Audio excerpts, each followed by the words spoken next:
Hello, hello. My name is Tal. I'm here with Wando, and today we're going to talk about the cost of living in the Balkans versus Southeast Asia. Both of us have just spent some time in both the Balkans and Southeast Asia. My name is Tal. I live half the year in Serbia and half the year in Thailand. And Wando just spent a few weeks in Thailand and has now returned to the Balkans where she lives full time as a remote worker and expat, and she's now in Croatia. So hi, Wando, please introduce yourself. Hi, yeah, I think you introduced me pretty well. Yeah, I'm a remote worker as well. I also have a YouTube channel about traveling in Southeastern Europe, the Balkans. But yeah, I was in Thailand for almost 2 months. Oh, wow, okay. Yeah, More than a few weeks then. yeah. Cool. So in this video, we're going to talk about the cost of living of food, of accommodation, and also like the different types of accommodation that you'll find, flying around the continent, transportation, and then we'll go a bit in more detail about what's more and less expensive in both regions. So to start with food, in my opinion, I find food a lot cheaper in Asia. If you want to get a local Thai meal in Thailand, for example, it's not going to cost you more than 2 to 3 euros in most cases. And in the Balkans, having food cost 2 to 3 euros a whole meal is almost unheard of. Maybe a few years ago in Belgrade, you could get some street food, but now I think things have gotten quite expensive. The only thing is if you want European food, let's say something like pizza or pasta, I do think that it's could be cheaper in the Balkans, especially because European food tends to be very expensive in Thailand and in Southeast Asia in general. Um, but Wando, you just got back to Croatia from Koh Samui. How did you find the cost of food in the both the places? Yeah, I agree. Food is definitely cheaper in Thailand. I was on Koh Samui Island, which is really touristy, and I spent most of my time in Chewing Beach Road area, which is super touristy, so it's lined with a lot of Western restaurants and stuff. But when I got out of that area and was in a more kind of um less touristy area called Lamai, I was shocked by how cheap everything was. Like I had a nice seafood dinner. I think it was like $4. It was really nice, fresh, soft shrimp. And I made Nice. an Instagram story because I was like, this is $4 in Thailand, but in Croatia it would probably be at least 12 to $14. And even in Serbia it would be more than that because Serbia has to import all the seafood. So that was pleasantly a pleasant surprise.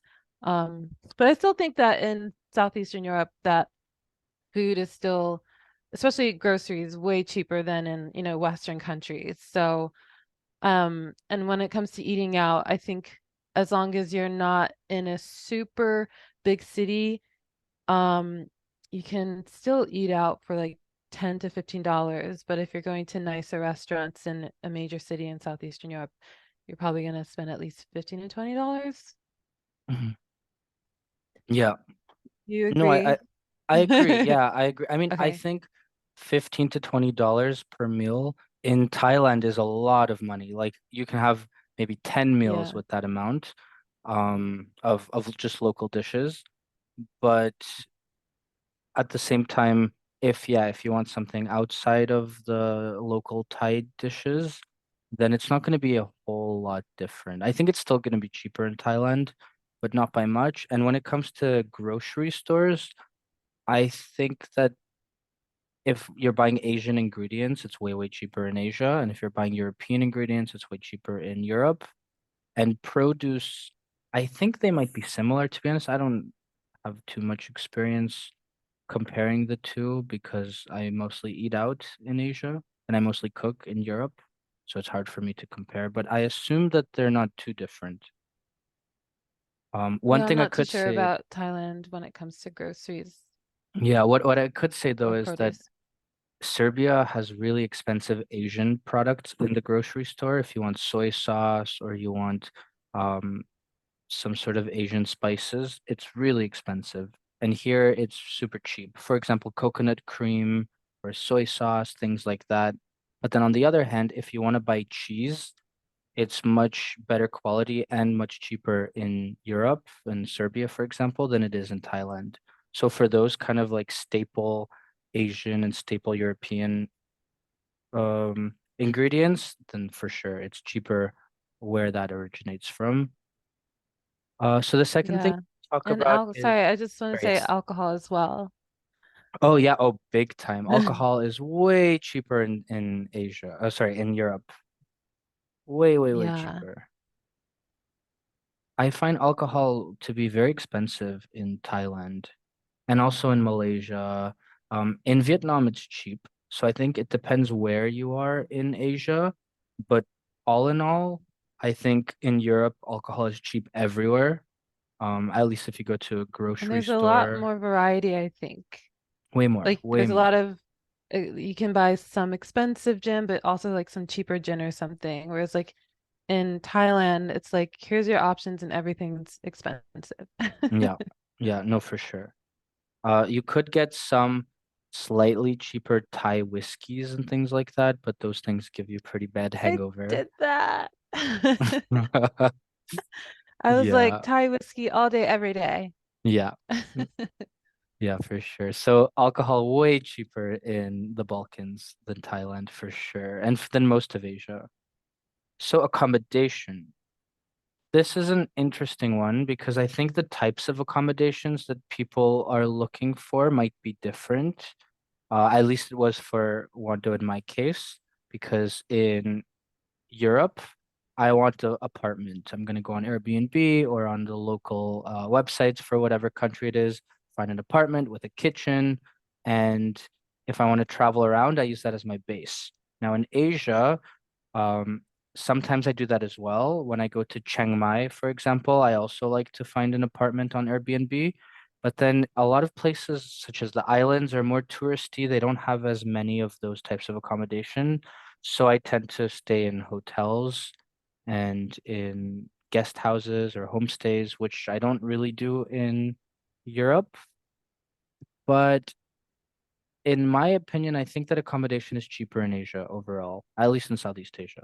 Um, you could get a really nice flat in Chiang Mai for under 300 euros a month, and you can get a really nice room, a hotel room, for I'd say 10 to 15 euros per night. That's still possible to find something. Now it's being pushed up towards 20 euro mark because tourism is back big time in Thailand, so everything kind of got more expensive. What is your opinion on that one, though? Um, I agree, like from what I've heard about some places like Bangkok, Chiang Mai, is Pattaya one of them as well, where you can find like pretty nice apartments for cheap. Hmm. Yep. But I was staying on a touristy island, so I couldn't find any apartments. So I was just staying in hotels, and most of them, try to stay in my budget and have enough money to buy a plane ticket home and stuff. So I was trying to stick to a budget of um $30 give or take. And yeah, I could only find hotels, and I like to stay in places with a kitchen so I can cook at home and really be consistent with a routine of what I eat. And yeah, for that price in Southeastern Europe, you can find nice studio apartment or one bedroom apartment. So I think it also just depends with Thailand where in Thailand you're staying. I stayed in a place that was really touristy, and so if I could do it over again, I'd probably spend less time in that place because my accommodation is it's such an important thing for me in terms of like my mental sanity. Yeah. And you touched upon a really interesting point where it depends where you are. In Thailand, for example, if you're in a bigger city like Chiang Mai, costs of living and accommodation is going to be very different than the touristy islands. So, yeah, we found that if you're in a small island in the south or just general in Southeast Asia, in southern Thailand, things are a bit more touristy, they're a bit more expensive, and they're geared more towards short-term stay tourists. There are some exceptions, like the south of Phuket or Lamai to a certain degree, or for example, in Kopangan, there's a place called Sritanu. But generally, I would say 99% of the areas are geared towards short-term tourists and not longer-term digital nomads. And then if you go to northern Thailand, you'll see a lot more places that are suitable for either local Thai people who are in the middle class or upper class of Thai society, or digital nomads who want comfortable long-term apartments, which is cheaper over there.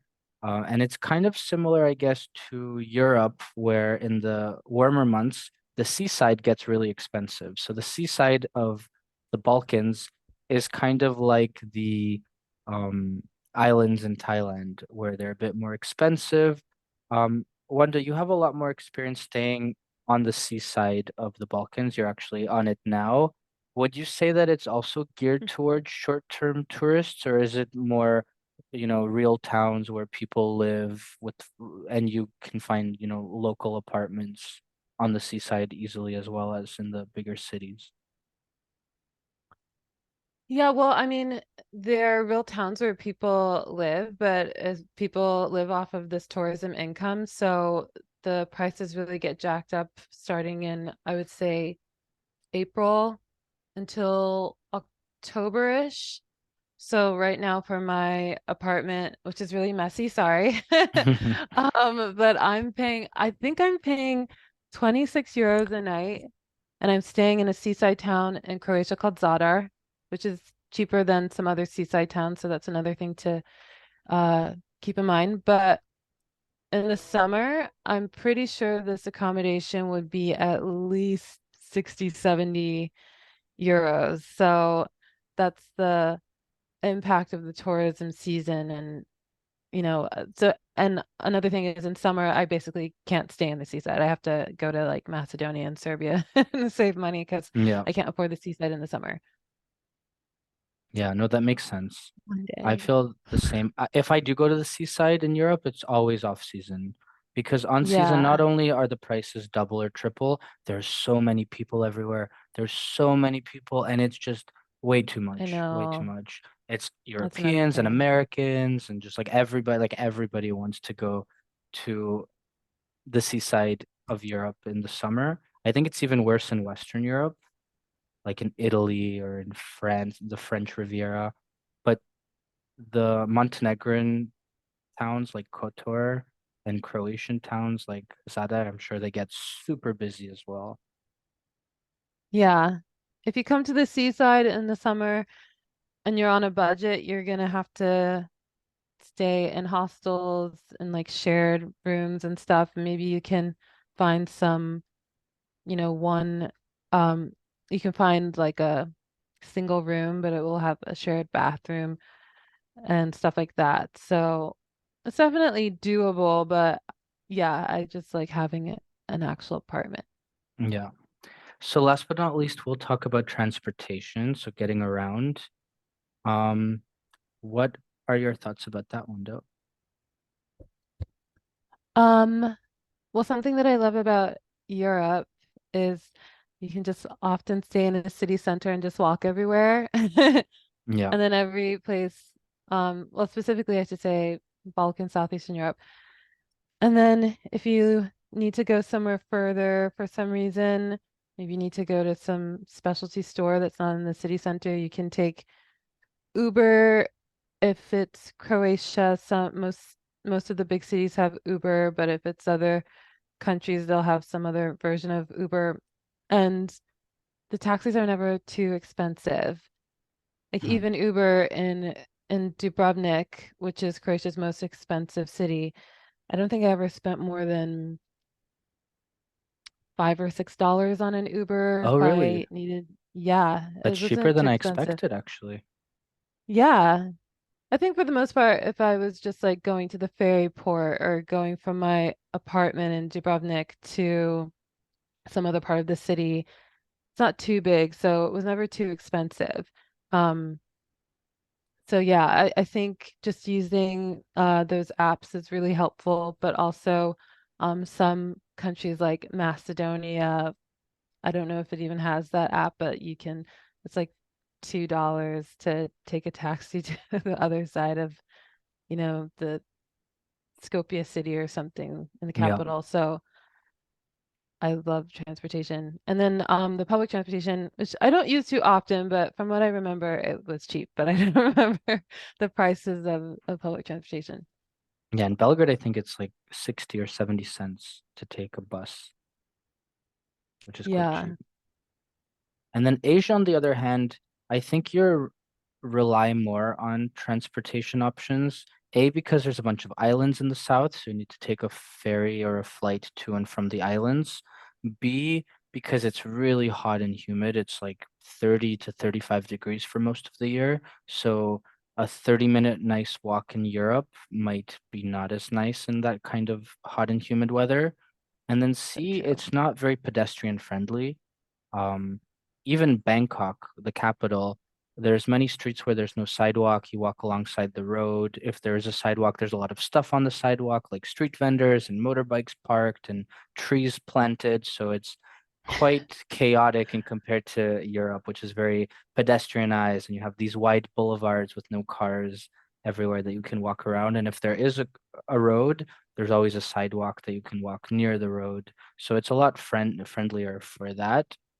Um, and in a lot of places in Thailand, especially the islands, it's pretty much impossible to get around if you don't have either your own mode of transportation or um you take the taxis everywhere. And they're quite expensive on the islands of Thailand. Like they're super expensive, way more expensive than what Wando was saying with the prices in Dubrovnik, for example. So most people they rent their own motorbikes. That costs around, I would say 70 to 90 US dollars per month. And then there's a cost of fuel added on top of that. The only walkable city in Thailand is Chiang Mai. And even Chiang Mai isn't that walkable. It's just relatively more walkable. And it's kind of spread out. So I find myself taking taxis from one neighborhood to the other, and I walk throughout the neighborhoods. So I think the cost of transportation in Asia does add up a bit more than in Europe. Once again, compared to the lifestyle, if you're living in a walkable city versus if you're on some island and you need a motorbike and you take ferries to and from other islands. And one thing about transportation is the cost of flying. I find that flying in Europe is cheaper as well. There's many low cost airlines like Wizz Air, RyanJet, or Ryanair, EasyJet, where you can fly if you book a few weeks in advance for 20 or 30 euros from country to country, even countries that are quite far. In fact, I booked a Yeah. flight from Abu Dhabi to Belgrade, which is over 6 hours of flying for like 25 euros, which is Wow. unheard of. Yeah, yeah, which is unheard of My in Asia. God. Asia also has low cost airlines like there's Vietjet, there's AirAsia, but I would say going longer distances would still be closer to 100 to 150 euros per flight, as opposed to let's say 30 to 50 euros in Asia, in Europe, I mean, with the similar distances. So I would say that Yeah. those are the biggest differences. Um, so in a nutshell, food, if I had to say, I would say Southeast Asia has much cheaper food. Accommodation, I would also say that Southeast Asia has cheaper accommodation, but depends on where you are. It might be harder to find a place that's suitable for long-term living. That is way cheaper to find in the Balkans. Flying around is cheaper in Europe. Transportation for the way that me and Wando live our lifestyles, we believe it's cheaper in Europe. Um, and in Asia, the islands are generally more expensive than the cities, while in Europe, the seaside is more expensive in the warmer months, but actually cheaper in the colder months. So that's something to note as well. So thank you so much for sticking with us in this video. If you're planning a trip to either Southeast Asia or the Balkans, then stay tuned for more content about those regions. these are some of our favorite regions in the whole world, and Wando and I love to bounce between these two continents and regions just because of how easy and accessible it is with a remote working lifestyle. So goodbye, everybody. Thank you.